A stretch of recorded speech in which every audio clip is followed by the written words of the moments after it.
बिस्मिल्लाहिर्रहमानिर्रहीम, अस्सलाम वालेकुम, हेलो एंड वेलकम। उम्मीद है आप सब खैरियत से होंगे। पाकिस्तान क्रिकेट टीम का दूसरा इम्तहान टेस्ट जो क्रिकेट है, असल क्रिकेट का फॉर्मेट जो है वो जो है वो 15 अक्टूबर से शुरू होगा। मुल्तान का ही मैदान होगा।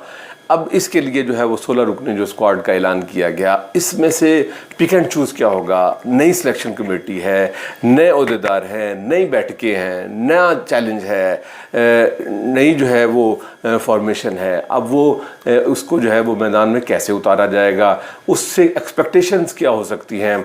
और अगर खुदा न खास्ता ये फार्मूला भी जो है वो नाकाम जाता है तो फिर हम किसका मुंह देखेंगे।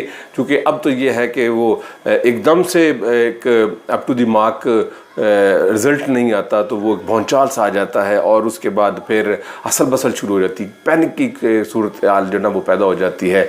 तो आखिर ये अदल बदल जो है वो कहाँ तक जो है वो चल के जाएगी, और जिसके बारे में मतलब कि जिसको अल्टीमेटली जिसको अथॉरिटी समझा जा रहा है, क्या उसके बारे में भी कोई सोच सकेगा कि मतलब कि उनकी तब्दीली हो सकती है। एनीवेज, ये वो सारी चीज़ें हैं जो हम आपके इस फेवरेट चैनल के ऊपर करते हैं, करते रहेंगे और कर रहे हैं। इसको सब्सक्राइब कर लीजिए, लाइक करना और शेयर करना ना भूलिएगा। तारिक शाह साहब हमारे साथ मौजूद हैं।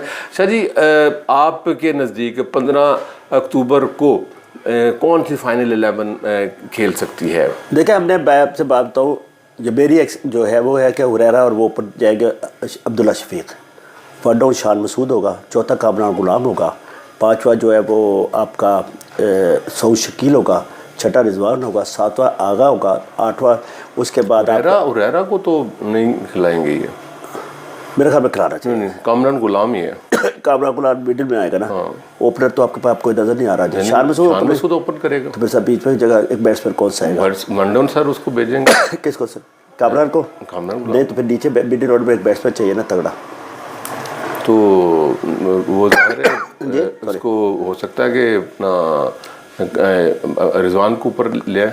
नहीं, रिजवान को देखिए, ये चीज़ जो ये बैटिंग ऑर्डर को इस तरह करेंगे तो ये नुकसान होगा। जो मैं समझता हूँ वो बैर ही जो एक्सपेक्टेड है या मतलब 11 है वो यही है कि हुरैरा को ओपन कराना चाहिए।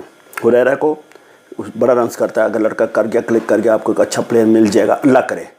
हुरैरा और उसके बाद अब्दुल्ला, वन डाउन वही टीम, वन डाउन शान, चौथा क्या कहते हैं उसको कामरान, पाँचवा सऊद, छठा रिजवान, सातवां और अगर सऊद शकील को ऊपर ले आए नायब कप्तान। मेरे ख्याल में मैं नायब कप्तान तो क्या बस, नायब कप्तान इसलिए बनाया गया था कि टीम से बाहर। मैं आपको एक बात बताऊँ, आपकी टीम को नीचे लगवाने में सऊद शकील का बहुत है। पहले टेस्ट पे इतना वो ब्लॉक खेला, कभी वो ऐसे करके स्वीप करने जाता, फिर एकदम रोक लेता, फिर यूँ करता है। यानी वो स्वीप का इतना ज़्यादा मतलब बगैर सोचे समझे, मतलब वो पहले माइंड में बना लेता है कि मैंने स्वीप करनी, स्वीप वो करता है। आज आपको बड़ा लोग जो सुन रहे हैं, दो तरह के स्वीपर्स होते हैं। एक वो जो स्वीप पर कमांड करता है, बॉल की मेरिट पे करता है। एक वो होता है जब वो फंसा हुआ होता है तो स्वीप करता है। स्वीप सबसे ज़्यादा ऐसे वो शॉट है जो अनाड़ी खिलाड़ी या वो खिलाड़ी जो फंस जाता है वो स्वीप से अपने बैरियर को तोड़ने की कोशिश करता है, तो इसलिए वो स्वीप करने चला जाता है, वो लग जाती है। तो मैं समझता हूँ कि स्वीप एक ऐसी शॉट है जहाँ स्पिन होगा, स्पिन होगा, पिच रुक के बॉल होगा, स्वीप हमेशा ऊँची खड़ी होगी,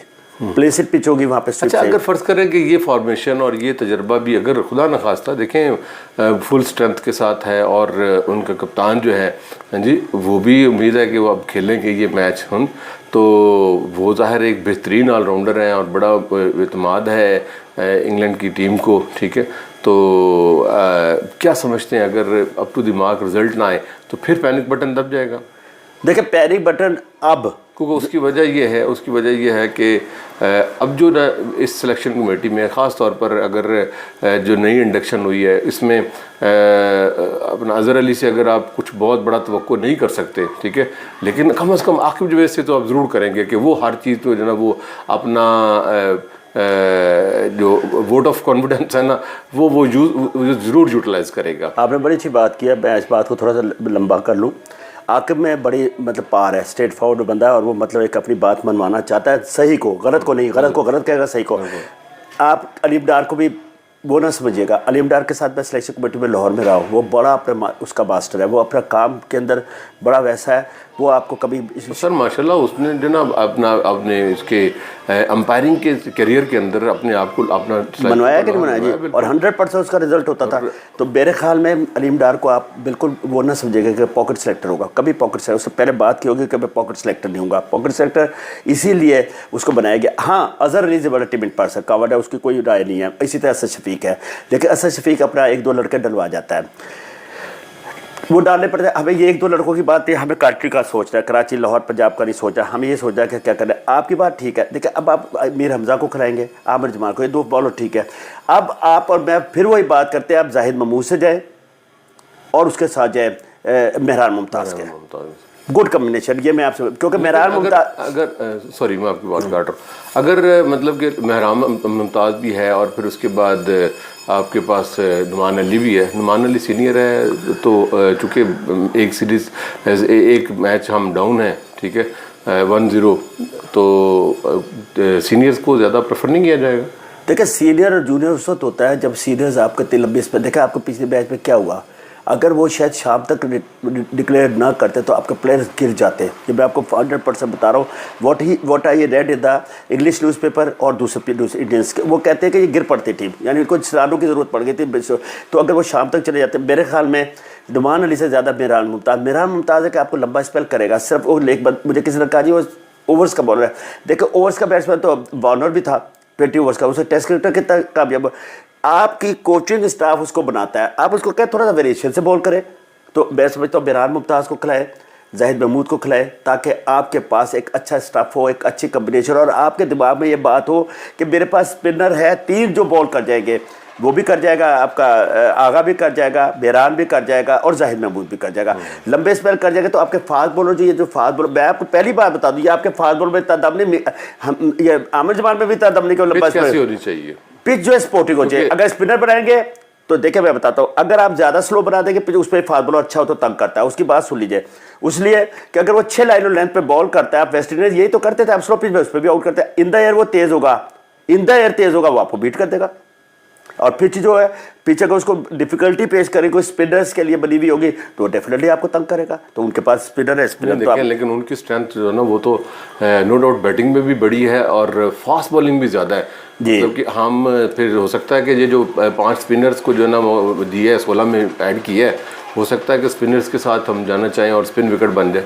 देखिए स्पिन पिच बनाने से वैसे भी जो ना, मतलब कि उनका इस बात के ऊपर एतराज़ आया है जिमी एंडरसन का, जिनको जो ना वो कंसल्टेंट बनाया कोचिंग का, उन्होंने कहा है कि मतलब कि इसी पिच के ऊपर दूसरा मैच खेलना, हालांकि डिबेट तो ये शुरू होगी कि तीसरा भी यही पे खेला जाएगा, ठीक है, तो वो तो दूसरे के ऊपर भी एतराज़ हो गया। तो ये क्या, देखिए 2 तरह के होते हैं, मैं जल्द आपको जब बताऊँ। एक तो होता है कि अंडर प्रेशर करना दूसरी टीम को, कि उनके क्रिकेटर इस तरह की पिच ना बना दे।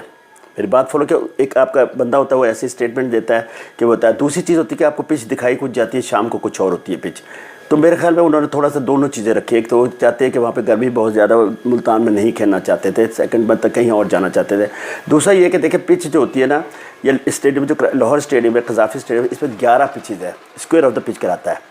तो डेफिनेटली उसी पिच पे ना खिलाए, दूसरी पिच तैयार की जाती है। स्क्वायर ऑफ द पिच 5-7 होगी पिचे, तो उसमें से 7 है ना, तो 7 में से एक आधी तैयार कर दे, खोल देंगे तो हो जाएगी। मैं नहीं समझता। अब देखिए मैं समझता हूँ अगर पाकिस्तान ज़्यादा स्पिनर्स की बनाएगा वहाँ पे भी गिर जाएगा, और पाकिस्तान ज़्यादा फास्ट बनाएगा वहाँ पे, तो पाकिस्तान को इवन पिच बनानी चाहिए। चल नहीं ये जी, अब हम शाह जी का तो जो कमेंट आ गया, अब देखना ये है कि 15 अक्टूबर से जो है वो दिन कैसे तुलू होता है, और टॉस के बाद फिर फैसला क्या किसके हक में क्या होता है, और उसके बाद फिर जो है ना वो प्लेइंग कंडीशंस कैसी बनती हैं। ये वो सारी चीज़ें हैं जो शान मसूद को सोचनी चाहिए एज ए कैप्टन, और एक नई लॉट के साथ, नई स्लॉट के साथ। अब शान मसूद अनफॉर्चुनेट है कि उन्होंने मतलब कि पिंडी में भी पिच को रीड नहीं सही तरीके से किया, ख़ुद उन्होंने कहा। और दूसरी बात यह है कि मुल्तान में भी पहले मैच में तो नहीं सही कर सके, ये ख़ुद भी उन्होंने बात कही है। और उसके साथ साथ उन्होंने कहा जी कि मेरी जो है मतलब कि बेस्ट विशेज़ बाबर आज़म के साथ है, और वो मैदान के अंदर खड़ा भी जाना मतलब कि वो एक बहुत बड़ी स्ट्रेंथ और तो उनको जाना उस सर्कल से बाहर आना होगा। अपनी स्ट्रेंथ्स और बच्चों दूसरे लड़के यंग लड़के हैं उनकी स्ट्रेंथ के ऊपर जो है ना वो जाना होगा। एनीवेज हमारी बेस्ट विशेज़ से पाकिस्तान टीम के साथ हैं। पाकिस्तान पाकिस्तान जीतेगा तो यकीनन मोराल हाई होगा और फिर मुकाबले जो हैं वो ज़्यादा इंटरेस्टिंग हो जाएंगे। Thank you very much.